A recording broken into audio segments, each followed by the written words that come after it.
তাহলে আজকে আমি কি পড়াবো তোমাদের ক্লাস 7-এর এই যে বাংলা কবিতাটার নাম হচ্ছে দিন ফুরোলে। এইটাই লাইন বাই লাইন পুরো ব্যাখ্যাটা আমি সুন্দর করে বুঝিয়ে দেব। দিন ফুরোলে এই কবিতাটা কে লিখেছে? কবিতাটা লিখেছে শঙ্খ ঘোষ। আর এই কবিতাটা শুরু করার আগে আমি একটা ছোট্ট জিনিস বুঝিয়ে দিচ্ছি, সেটা হচ্ছে কবিতাটার কি বিষয় নিয়ে লেখা। দিন ফুরোলে মানে কি? দিন ফুরোলে মানে যখন সূর্য ডুবে যায়, সন্ধ্যা হয়, তখন কিন্তু একটা প্রবলেম সব বাচ্চাদের ফেস করতে হয়। আর সেটা কি? সেটা হচ্ছে এবার বিকেলবেলায় অনেক খেলেছি, সন্ধ্যা হয়ে গেছে, এবার বাড়ি না গেলেই কিন্তু বাবা বকুনি দেবে, মা বকবে, আর খেলা আমাদের শেষ করতে হবে। আর কোনো বাচ্চাই চায় না যে খেলা শেষ করে বাড়ি ফিরে যাক, কিন্তু ফিরতে হবে। তো এই যে বাচ্চাদের যে কল্পনা, বাচ্চাদের যে বিরক্তি, যে ধুত বেলা হয়ে গেছে, এখন দিন ফুরিয়ে গেছে, বাড়ি যেতে হবে, সেই সব নানা রকম কল্পনা এবং বিরক্তি নিয়েই এই কবিতাটা। সূর্যি নাকি সত্যি নিজের ইচ্ছায় ডুব দিয়েছে? বাচ্চাদের মনে একটা প্রশ্ন যে সূর্য নাকি সত্যি সত্যি নিজের ইচ্ছায় ডুব দিয়েছে। সন্ধে হলো, দুধ চাই।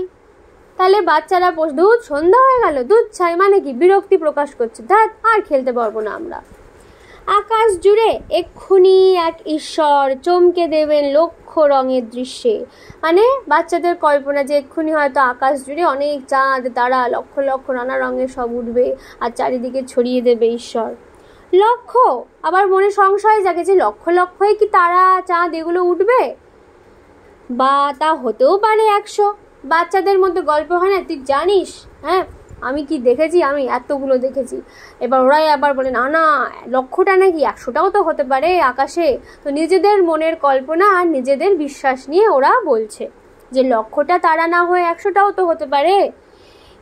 কেই বা খুলে দেখছে রঙের বাক্স, আর ওই যে রঙের বাক্স, যে কত রকমের কালারফুল তারা উঠবে বা গ্রহ নক্ষত্র যাই আছে, সেগুলো বা কেই বা খুলে দেখছে, তাই না? আমরা তো ছোট মানুষ, আমরা কি আর দেখতে পাবো ভাবছো? আমরা কি আর দেখতে পাবো? এখানে আমরা মানে ছোট ছোট বাচ্চারা। বাপ মায়েরা যাবেই তবে মুচ্ছ। আর দেখো, যদি আমি দেখতে চাই যে লক্ষ্য তারা নাকি রং বেরঙের কি আছে, যদি বাক্স খুলে দেখতে চাই, তাহলে তো মাঠে থাকতে হবে, ওয়েট করতে হবে না?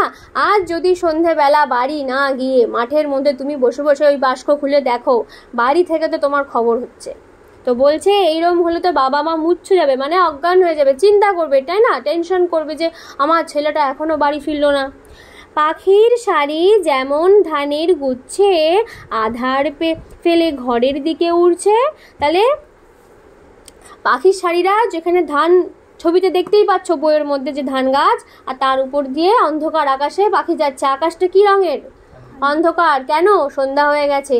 সন্ধ্যা হলে তাহলে কারা কারা বাড়ি ফেরে? বাচ্চারা তো বাড়ি ফেরে, আর কারা ফেরে? পাখিরাও ফেরে। তো ধানের এই যে গুচ্ছ, তার উপর দিয়ে যেরকম পাখিরা বাড়ি ফিরছে, ঘরের দিকে উঠছে, তেমনই এবার ফিরতে হবে সত্যি।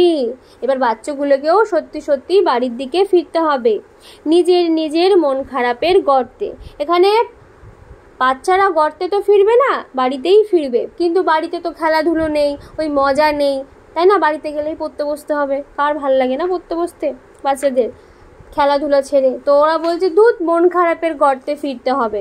মন খারাপ কেন? খেলাধুলো ছেড়ে চলে যাচ্ছে, সবার মন খারাপ। সেই বলবে বাবা, এইটুকু সব বাচ্চা দিন ফুরালো মাঠ ছাড়ে না। আচ্ছা, তাহলে বাবা বকা দেবে বাড়িতে গেলে। তাহলে বাড়িতে গেলে কার বকুনি খাবে বাচ্চারা? বাবার। বাবা কি বলবে যে এইটুকু সব বাচ্চা, হ্যাঁ, দিন ফুরিয়ে গেছে, সন্ধ্যা নেমে এসছে, তোমাদের এখনো মাঠ ছাড়া হয় না, তাই না? মা বলবে ঠ্যাং দুটো কি কুৎসিত। কারণ মাঠে খেলাধুলো করলে, যারা ফুটবল খেলে দেখবে কাদার মধ্যে খেলে, বা এমনিও যদি খেলাধুলো করো, কাদা লেগে যায় না পায়ে, নোংরা হয়ে যায় একেবারে, কি বলবো, বিচ্ছিরি টাইপের। তো মা বলছে ইস, ঠ্যাং দুটো কি কুৎসিত। বিচ্ছিরি কুৎসিত মানে বাজে। এক গঙ্গা জল দিয়ে তাই ধুচ্ছি। এখন গঙ্গা জল মানে কি? ওদের পা পবিত্র করছে। গঙ্গা জল দিয়ে তো ধুচ্ছে না, পরিষ্কার জল দিয়ে এখন ওদের এই নোংরা পাগুলোকে পরিষ্কার করে ধুচ্ছে। ধুয়ে এবার কি করবে? এবার হয়তো সন্ধ্যেবেলা পড়তে বসবে, খেলাধুলো তো আর করবে না, ঘরে ফিরছে। তাহলে এখানে দিন ফুরোলে কি হয়, পাখিরা ঘরে ফেরে, বাচ্চারাও ঘরে ফেরে, এবং বাচ্চাদের তখন ভালো লাগে এই টাইমটা? ভালো লাগে না। কিন্তু বাচ্চারা সেই ভালো না লাগার মধ্যেই কিন্তু সামটাইমস কল্পনাও করে যে এবার আকাশে কত গ্রহ নক্ষত্র দেখা যাবে, কিন্তু সেই দেখারও সময় নেই। কেন? কারণ দেখার সময় নেই, কারণ দেখতে গেলে থাকতে হবে মাঠে, আর মাঠে থাকলে বাড়িতে গেলেই সর্বনাশ। তো এই ছিল পুরো কবিতাটার বিষয় সংক্ষেপ। বুঝতে পেরেছ? ওকে, এই ছিল ক্লাস 7-এর বাংলার এই কবিতাটা।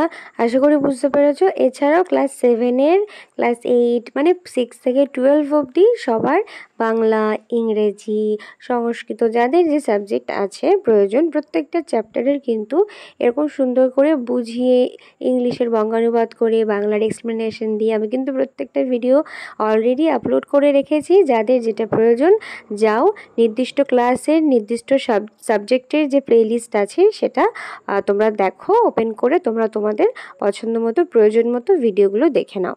এবং যদি কেউ আমার কাছে অফলাইনে পড়তে চাও তারা কিন্তু আমাকে কল করতে পারো, কন্ট্যাক্ট করতে পারো 7449814628 এই নম্বরে।